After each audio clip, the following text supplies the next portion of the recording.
হরিয়ানার বিধানসভা ভোটের এখনও প্রায় আড়াই সপ্তাহ বাকি, কিন্তু প্রধান যুযুধান দুপক্ষ কংগ্রেস এবং বিজেপি নির্বাচনী ইস্তাহার প্রকাশ করে দিল সে রাজ্যে।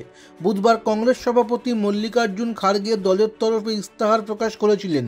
বৃহস্পতিবার প্রকাশ করলেন বিজেপি সভাপতি জেপি নাড্ডা এবং সে রাজ্যের মুখ্যমন্ত্রী নয়াব সিং সাইনি।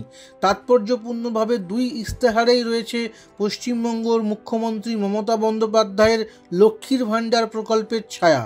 বাংলার লক্ষ্মীর ভাণ্ডার প্রকল্পের ধাঁচে হরিয়ানায় মহিলাদের মাসে 2000 টাকা করে অনুদানের প্রতিশ্রুতি দেওয়া হয়েছে রাহুল গান্ধীর দলের ইস্তাহারে।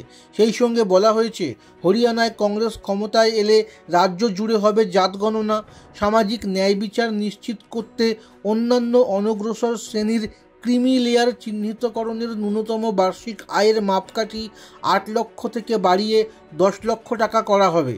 ফসলের ন্যূনতম সহায়ক মূল্যের আইনি রক্ষা কবচ, 500 টাকায় রান্নার গ্যাসের সিলিন্ডার, বয়স্ক, বিধবা ও বিশেষভাবে সক্ষমদের জন্য 6000 টাকা করে ভাতা, মাসে 300 ইউনিট করে বিনামূল্যে বিদ্যুৎ, বিনামূল্যে 25 লক্ষ টাকা পর্যন্ত চিকিৎসার সুযোগ, গরিবদের গৃহ নির্মাণে বিনামূল্যে জমি, 2 কামরার বাড়ি তৈরিতে 3.5 লক্ষ টাকা করে অনুদান দেওয়ার প্রতিশ্রুতিও দেওয়া হয়েছে কংগ্রেসের ইস্তাহারে।